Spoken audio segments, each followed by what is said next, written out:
तो जो भी मेरे साथी भाई किसी भी गवर्नमेंट जॉब की तैयारी कर रहे हैं, आपके लिए एक बहुत बड़ी खुशखबरी है। हरियाणा में एक अच्छी वैकेंसी आ चुकी है। 1265 पदों पर हरियाणा के कोर्ट्स के अंदर क्लर्क की भर्ती होने जा रही है। भर्ती के फॉर्म जो है वो कल से लाइव हो चुके हैं और अगले महीने की 23 तारीख यानी 23 जून तक लाइव रहेंगे। क्या कुछ डिटेल्स रहने वाली हैं, कितनी वैकेंसीज हैं, क्या एग्जाम का प्रोसेस है, क्या सिलेक्शन प्रोसेस है और क्या कुछ जो है टोटल भर्ती प्रक्रिया में रहने वाला है, आपको पूरी जानकारी इस वीडियो के माध्यम से दी जाएगी। तो मेक श्योर आप इसको बीच में स्किप ना करें और इसके साथ साथ चैनल को सब्सक्राइब जरूर कर ले दोस्तों, क्योंकि ऐसी वीडियोस हमारे चैनल पर लगातार आती रहेंगी जो कि आप सभी के लिए बहुत ही फायदेमंद होने वाला है। ठीक है, चलिए शुरू करते हैं। तो सबसे पहले बात करूं दोस्तों कितनी वैकेंसी हैं, तो टोटली 1265 वैकेंसीज, जिसके अंदर जनरल कैटेगरी के लिए 203 वैकेंसीज हैं, बीसीए के लिए 184 वैकेंसीज हैं, ईडब्ल्यूएस के लिए 139 वैकेंसीज हैं, बीसीबी 124, ओएससी 123 और ऐसे ही अदर कैटेगरीज के लिए जो बाकी बच गई वो वैकेंसी। इसके बाद बात करते हैं दोस्तों इसकी एलिजिबिलिटी की। इसके लिए आपको सीईटी क्वालिफाई नहीं चाहिए, आप तो इसमें फर्क नहीं पड़ेगा कि आपके सीईटी में क्या स्कोर है। तो हर एक कैंडिडेट जिसकी ग्रेजुएशन हो रखी है वो इसके अंदर अप्लाई कर सकता है।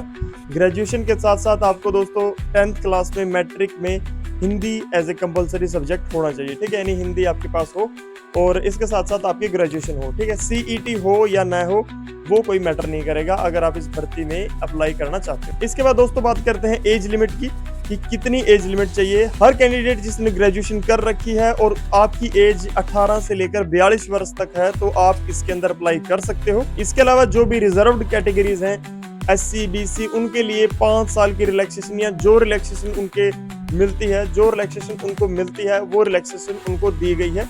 SC categories up to 47 years और अदर कैटेगरीज ऐसे ही जितनी उनको रिजर्वेशन मिलती है वो उनको मिलेगी। ठीक है, तो जनरल कैटेगरी की अगर आप कैंडिडेट हो तो 18 से 42 वर्ष तक आपकी उम्र होनी चाहिए और आप इस भर्ती में अप्लाई कर सकते। इसके बाद बात करते हैं दोस्तों सिलेक्शन प्रोसेस की। सिलेक्शन प्रोसेस इसका थोड़ा सा अलग रहने वाला है, क्योंकि इसमें नॉर्मल वैकेंसीज में क्या होता है, सिर्फ आपका एग्जाम होता है और उसके बाद आपका डीवी होता है। इसमें सबसे पहले आपका एग्जाम होगा। एग्जाम में भी दोस्तों 70% जो है वो ऑब्जेक्टिव रहने वाला है, 30% जो है वो इंग्लिश बेस्ड एग्जाम होगा, इंग्लिश कंपोजिशन बेस्ड एग्जाम होगा और जो भी आपका ऑब्जेक्टिव एग्जाम है उसमें 0.25 की नेगेटिव मार्किंग रहेगी। ठीक है, 0.25 यानी 0.25 की आपकी नेगेटिव मार्किंग रहेगी। एक क्वेश्चन अगर आप गलत करोगे तो आपके 0.25 मार्क्स कट कर लिए जाएंगे और टोटल जो एग्जाम रहेगा वो आपका 2 घंटे का रहेगा।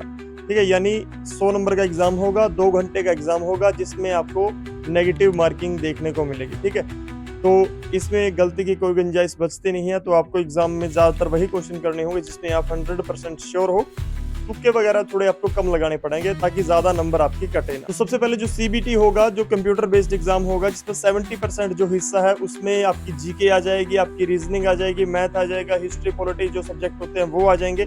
इसके अलावा इंग्लिश, उसमें 20 नंबर की इंग्लिश भी आ जाएगी। इसके बाद में 30 नंबर का इंग्लिश का अलग से इंग्लिश कंपोजिशन का जो टेस्ट होगा वो अलग से रहेगा, यानी टोटल 50 नंबर की इंग्लिश आएगी और 50 नंबर की आपकी जीके वगैरह जीएस वगैरह जो टोटल होती है वो आएगी। ठीक है, यानी 50-50, यानी इस एग्जाम के लिए आपकी इंग्लिश में ग्रिप होनी जरूरी है, यानी इंग्लिश आपकी अच्छी होनी चाहिए। और हरियाणा की बात करूँ तो ज्यादातर कैंडिडेट्स की इंग्लिश उतनी अच्छी नहीं होती है। अगर आपकी इंग्लिश अच्छी है तो यकीनन आप खुद को इस भर्ती के लिए कंसीडर कर सकते हो और आप सिलेक्शन के पास जा सकते हो, यानी आप इस भर्ती को प्राप्त कर सकते हो। इसके बाद दोस्तों सीबीटी के बाद जो आपका सेकंड टेस्ट होगा वो होगा आपका कंप्यूटर प्रोफिशिएंसी टेस्ट, यानी कंप्यूटर का बेसिकली टेस्ट होगा जिसके अंदर आपको MS वर्ड, इसके अलावा MS एक्सेल ये सब आपको आने चाहिए।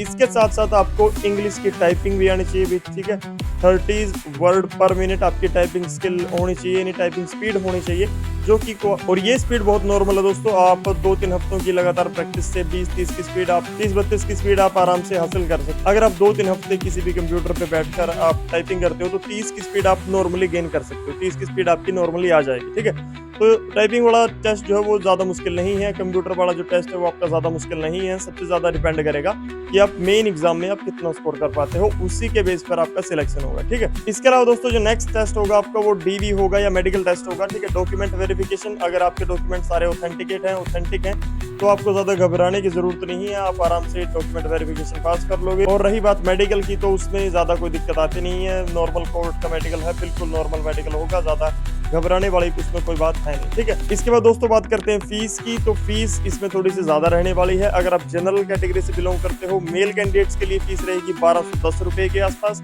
और फीमेल कैंडिडेट्स के लिए फीस रहेगी 875 रुपए के आसपास। जनरल कैटेगरी की बात कर रहा हूँ। इसके अलावा जो अदर कैटेगरीज हैं उनमें थोड़ी सी रियायत दी गई है। तो अदर कैटेगरीज के लिए दोस्तों 710 रुपए इसकी फीस रहेगी। और इसके अलावा दोस्तों जो भी फिजिकली चैलेंज्ड कैंडिडेट्स रहेंगे उनके लिए कोई भी एग्जाम फीस नहीं रहेगी, वो निःशुल्क इस भर्ती का फॉर्म भर सकते हैं, ठीक है। इसके अलावा दोस्तों बात करता हूँ भर्ती के फॉर्म्स की, तो फॉर्म जो है वो 26 मई शाम 4 बजे से 23 जून शाम 4 बजे तक लाइव रहेंगे। इस ड्यूरेशन के दौरान आप कभी भी अपना फॉर्म भर सकते हो। फॉर्म भरने के लिए आपको अपने जो डॉक्यूमेंट्स हैं, अपने जो कैटेगरीज के डॉक्यूमेंट हैं, एजुकेशन क्वालिफिकेशन के जो डॉक्यूमेंट्स हैं वो चाहिए होंगे, और आप आराम से फॉर्म भर सकते हैं। इसके अलावा दोस्तों लास्ट में बात करते हैं कोर्ट की जो ये वैकेंसी निकली है इसकी सैलरी कितनी होगी, ठीक है। तो मोस्ट इंपोर्टेंट टॉपिक तो सैलरी है, आखिरकार सारी मेहनत तो उसी के लिए है। तो सैलरी जो है वो आपकी बेसिक जो है वो 19,900 रहने वाली है। जहां तक मैंने रिसर्च किया, मैंने खोजबीन किया, तो 19,900 आपकी बेसिक सैलरी रहेगी। इसके साथ साथ आपको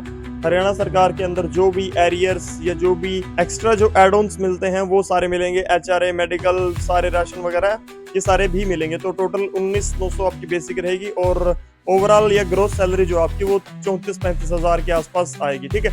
इसके अलावा जो नेक्स्ट पे स्केल है उसमें भी आपकी सैलरी अपग्रेड हो जाएगी, और फिर ये 40 क्रॉस कर जाएगी आराम से, बहुत ही नॉर्मली, ठीक है। तो ये थी सारी जानकारी हरियाणा के इस कोर्ट क्लर्क की जो भर्ती है, जो रिक्रूटमेंट है उसकी। और जहां तक मुझे लगता है सारी डिटेल्स मैंने बहुत जल्दी स्पीड में बता दी हैं। इसके अलावा अगर कोई भी आपकी क्वेरी बचती हो तो आप प्लीज कमेंट में जरूर लिखें, और मेक श्योर कि आप चैनल को सब्सक्राइब जरूर करें, ठीक है।